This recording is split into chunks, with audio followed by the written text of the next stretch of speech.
estas intervenciones de camaradas y de amigos. Ya parto de la idea de que camarada y amigo no es fácil entre nosotros. Mi militancia de tantos años es también una máquina de romper con amigos. Hemos sufrido enormes rupturas, se han roto amistades y vivimos la cruel paradoja de gente que han dejado la vida después de durísimas torturas por no denunciar a camaradas y amigos, y que sin embargo en las distintas rupturas que hemos vivido y conflictos políticos internos hemos perdido la vista. Yo a mi edad me niego a eso. He perdido tanto amigos con la política que creo que hay que hacer siempre el esfuerzo por no perderlo, por reencontrarlo, por ser fraterno. ¿Por qué? Porque es así, ¿no? Cuando yo he visto a compañeros salvajemente torturados, que no daban un nombre, que no decían nada, y que 3 años después, por quítame de aquí tal línea política, ni nos saludábamos, yo decía, algo se está rompiendo que no debería. Por tanto, yo entiendo este acto también como un acto de camaradería, de amistad. Yo voy a referirme a esto de la revolución democrática, fundamentalmente, en esta intervención, a partir de los análisis tan agudos que se han hecho aquí esta tarde.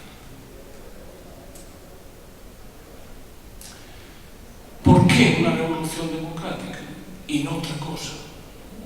¿Y por qué revolución? Realmente, si os fijáis bien, lo único que hablan ya de revolución en España son los neoliberales y las juventudes del PP. Nosotros, es una palabra que ha desaparecido prácticamente de nosotros, la palabra revolución. Y sin embargo, hoy la revolución es más necesaria que nunca porque en muchos sentidos nos va la vida en ello. Es que es casi una necesidad para sobrevivir hacia una revolución. La idea es un poco la siguiente. Yo desde hace mucho tiempo, desde Maastricht, vengo pensando que España es una región de una entidad. Jacques Delors llamó a la Unión Europea un ovni, un objeto político no identificado.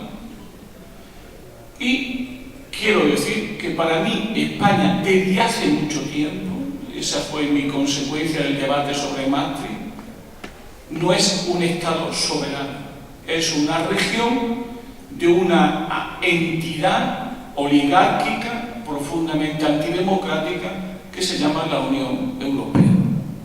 Desde hace mucho tiempo he estado convencido de eso. Simplemente que la crisis, que el crecimiento económico y la expansión económica que ha vivido este país durante 12, 13 años, eso ha ido ocultándose. No ha habido necesidad de que eso apareciera. Lo que pasa es que las crisis, como siempre ocurre, desvelan la realidad del poder. La crisis es siempre la que pone las cosas en su sitio, en su verdadero sitio, más allá de las ideologías y de las percepciones sociales. Europa siempre ha sido una obsesión en el imaginario español, sobre todo a partir de los años 50. Aquella frase que se ha repetido tantas veces y a mi juicio tan mal, de España como problema, Europa como la solución, es la que ha guiado en gran parte el gran consenso social de la transición. Para mí, ese era el gran consenso de la transición. Antonio García Santelmaser decía que el gran problema es que hemos encontrado que lo que era la solución es de nuevo el problema. Entonces, ¿es Europa el problema? ¿Qué pasa con España? Si Europa es el problema. Y creo que ahí es donde aparecen algunas cosas que él ha señalado de la propia autocrítica. Miguel Herrero y Rodríguez de Miñón, que es un fino analista y un jurista espléndido, solía decir, hablando de España y Europa y la transición, que era el complejo o el síndrome de Vichy el francés, en el sentido, no de agua de Vichy, en el sentido de que era una tercera persona venía a resolver los problemas internos. Vichy fue como Alemania acabó dándole el poder a la derecha pura y dura, que simplemente liquidó a la izquierda, el francés. Aquí, Herrero de Miñón, Miguel Herrero, lo que hablaba era que este síndrome de Vichy ha funcionado mucho en la España de la transición. Es decir, que Europa viniese a resolver problemas no resueltos de la propia transición y de la historia española. Es decir, Europa, en este caso, como la fuga de España. A mi juicio, si uno ve lo que ha pasado en España desde los años 70 hasta la crisis, a la caída de Lehman Brothers, veríamos cómo prácticamente todo se hacía en Europa, porque Europa venía a resolver todos los problemas de España. Y de hecho, en los años 13 y 14 de expansión, se veía a los españolitos y a las españolitas esta idea de que ya somos como ellos, como diríamos el andaluz, ya somos como ellos. ¿Eso qué significaba? Era dejar a Dios a la dictadura, decirle adiós a la miseria, a la pobreza, decirle adiós a tantas guerras civiles.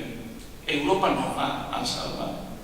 El problema es que eso nos hizo olvidar otro problema, España como problema, y España en todas sus dimensiones. ¿Qué es lo que ha ocurrido ahora? ¿Qué nos encontramos ahora?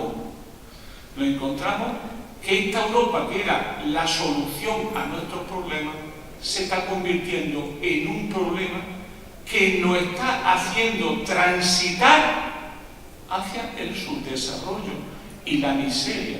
Es decir, esta Europa nos está trasladando a la España de los 50.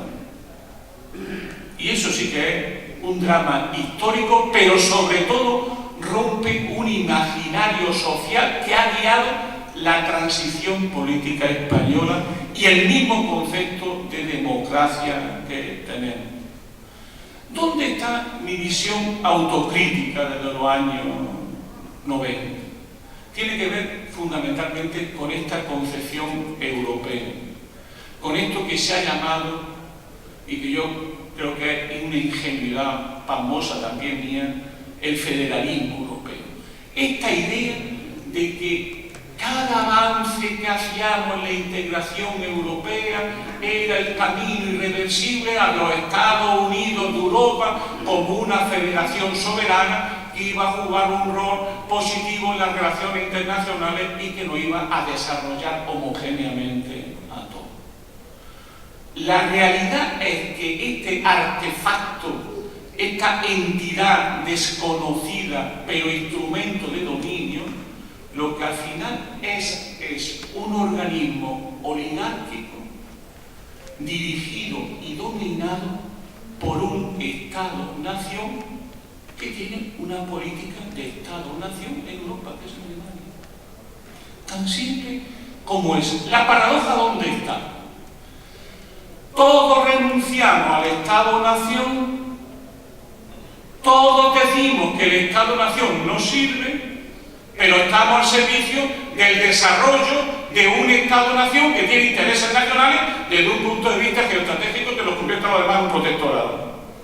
Hablar en ese contexto de proceso constituyente europeo no deja de ser, como diría yo, es más fácil el socialismo en Europa que el Estado federal europeo. ¿Qué ocurre? que el retorno del Estado-Nación, o de los Estados nacionales, que es como se llamaba antes, vuelve, pero no vuelve en la forma alemana.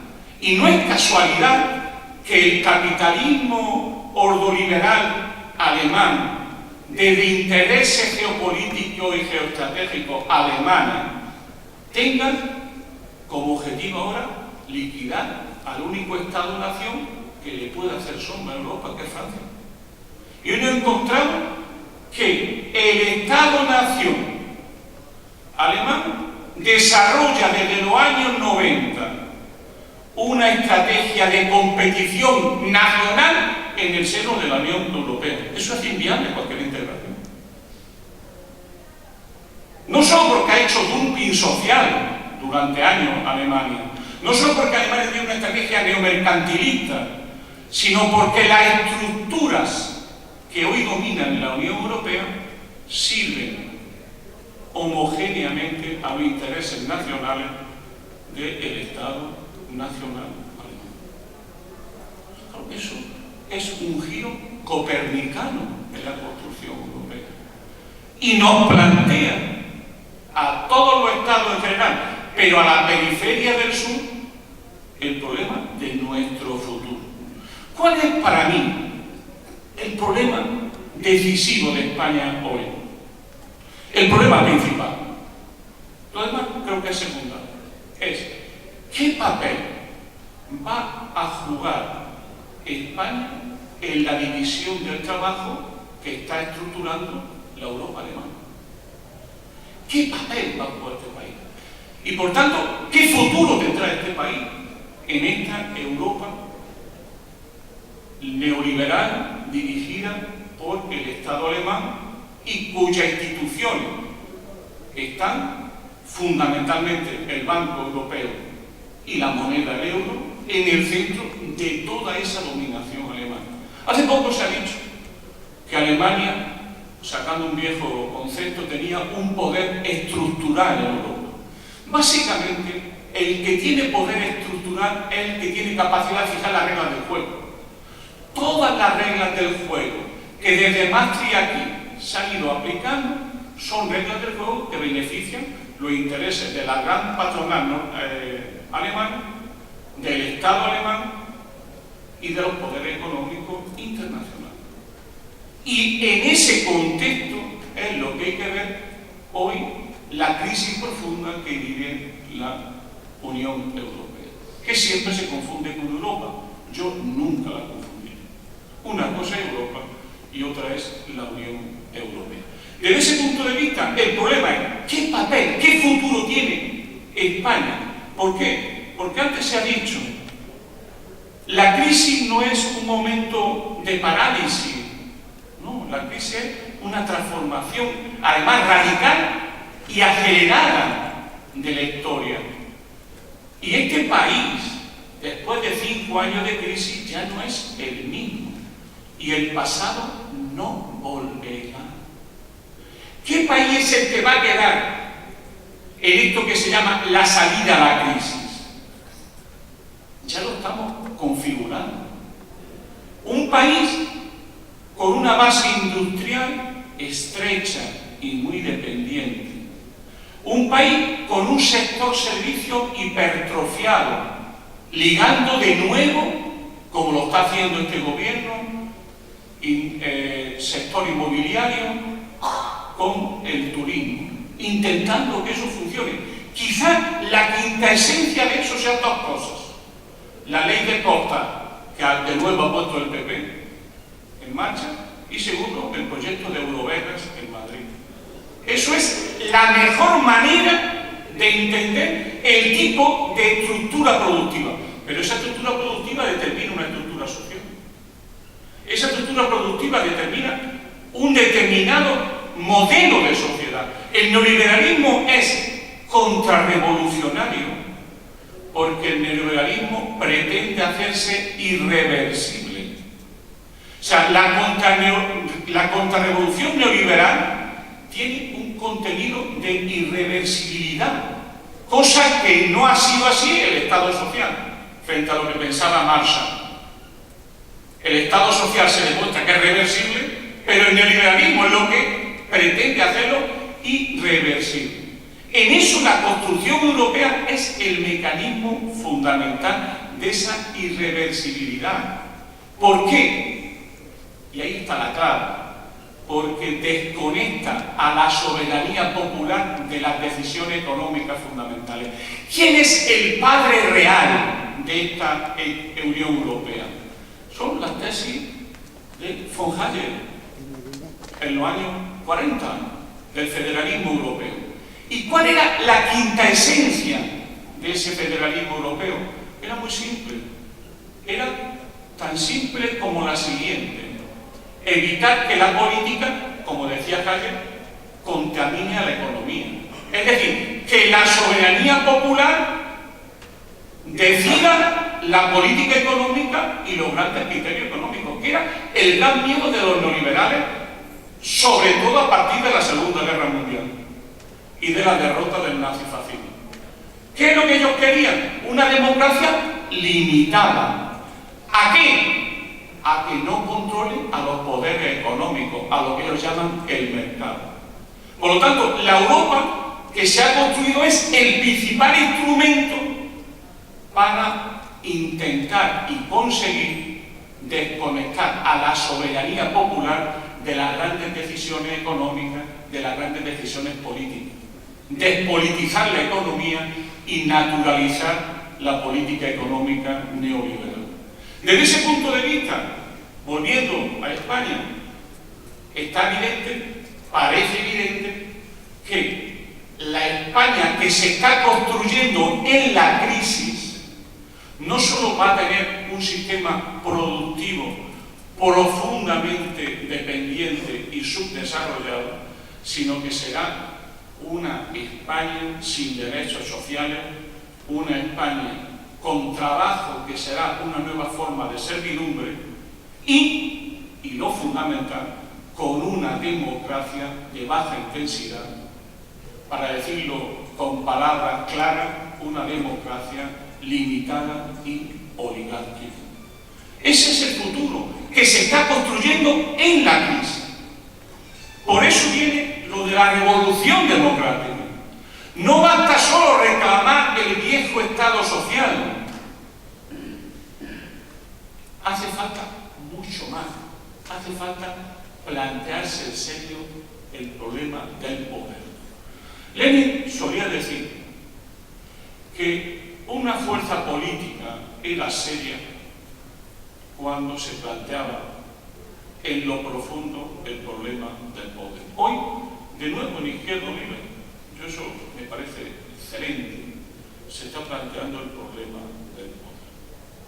Se está planteando el problema del poder distinguiendo bien lo que es el gobierno del poder, que no es exactamente lo mismo.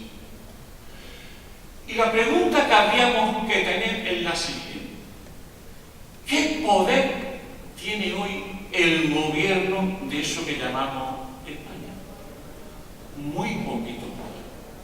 Es decir, cualquier fuerza que se pretenda acceder al gobierno de eso que antes se llamaba España, el primer problema que tendrá es que la soberanía económica, política y social del país ya no reside en España. Y que cualquier intento de cambiar las reglas del juego significa un proceso de insubordinación frente al control y al dominio de los poderes fácticos. Ante eso, ante esa realidad que se va a encontrar con la izquierda griega, que se va a encontrar la izquierda portuguesa, que nos podemos encontrar nosotros, tenemos que plantearnos en serio el problema del poder. Y ahí aparecen tres cosas que muchas veces las vemos desubicadas en nosotros, que yo creo que el concepto de revolución mayoría pretende unir. Uno es fundamental la defensa de la soberanía nacional. lo que en el libro aparece con la imagen de la República. O sea, la gran cosa, el hilo rojo que unía a Robespierre y a Carlos Marx era ese, el autogobierno de los ciudadanos por los ciudadanos mismos. Una idea fuerte de la democracia como autogobierno, una idea plebeya, subalterna, de las clases subalternas de la democracia. Ese es el primer punto. Un segundo punto tiene que ver con el proceso constituyente. Es evidente que en España ya tenemos no solo una crisis de régimen, sino que en gran parte estamos en transición hacia otro régimen. ¿Qué ocurre? Que se está haciendo al margen del soberano, al margen de los ciudadanos. Se está construyendo una nueva constitución que rompe con el pacto constitucional y que nos lleva, para decirlo en bruto y claro, a una democracia oligárquica, a una democracia limitada y oligárquica. Por tanto, el segundo elemento es situar en el medio, decir, si habéis roto el pacto constituyente, si los poderes fácticos están dirigiendo la vida económica y social, que el pueblo hable, que los trabajadores, los ciudadanos hablen y determinan cómo quieren autogobernarse y cuáles son las reglas del juego y el objetivo político de esa Constitución. La Constitución como la hoja de ruta de la transformación social. Y la tercera cuestión, que para mí es la decisiva, es el protagonismo de las clases populares en este proceso de construcción de una nueva patria, de una nueva república y de un nuevo Estado. Para mí, la clave en esta historia está que las clases trabajadoras, que las clases subalternas, que los hombres y mujeres que generan la riqueza del país sean capaces de ser los protagonistas del futuro del país. Y yo creo, compañero y compañero, y termino, en esto yo soy muy optimista. Yo estoy plenamente convencido de que este país tiene futuro. Que el futuro pasa por romper contra esta Europa y contra las instituciones que tiene esta Europa. No tengo duda de eso.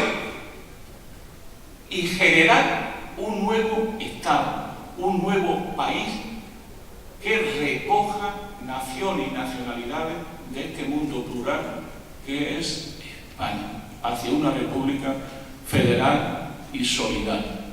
Desde ese punto de vista, yo soy optimista. ¿En qué sentido? En el sentido de que creo que lo podemos hacer. Que estoy convencido hoy que los intereses populares y las capacidades las tenemos. Que nuestra juventud está viva y consciente. Que esa juventud sabe que solo transformando este país se podrá tener futuro. Y que la esperanza está en nuestra capacidad de lucha, de trabajo y de encontrar un referente histórico capaz de proyectarlo hacia el futuro. Los viejos problemas de esta tierra nuestra y la definición precisa del papel que estamos viviendo. ¿Qué es lo que yo creo que tendríamos que hacer? En este momento, la clave, a mi juicio, es construir una gran alternativa democrática. Una alternativa que sea capaz de disputarle a los poderes la hegemonía de la transición. Yo vengo de un partido que es el Partido Comunista de España. Un partido que a mí me ha enseñado a pensar en grande. De un partido que, haciendo fuerza en las clases menesterosas, en las clases trabajadoras, en las clases subalternas, en las clases populares, tenía la idea de que un partido es grande cuando tiene un proyecto de país, cuando es capaz de disputarle a la burguesía, a la derecha, un proyecto de país, socializarlo y hacerlo fuerte.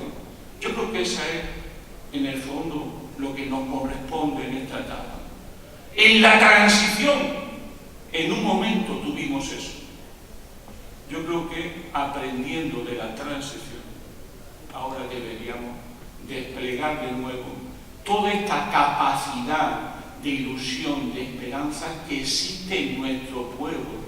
Este pueblo no va a desaparecer, no vamos a transitar a su desarrollo, tenemos futuro, tenemos capacidad, las nuevas generaciones son las mejores de nuestra historia. No los vamos a terminar mandando a Alemania que trabajen a montar copas como están haciendo ahora. Y si las clases trabajadoras hacen de la regeneración del país y del fortalecimiento de su democracia el elemento fundamental, yo creo que nosotros podemos ganar y debemos ganar. Y si no, seguiremos luchando como siempre. Muchas gracias.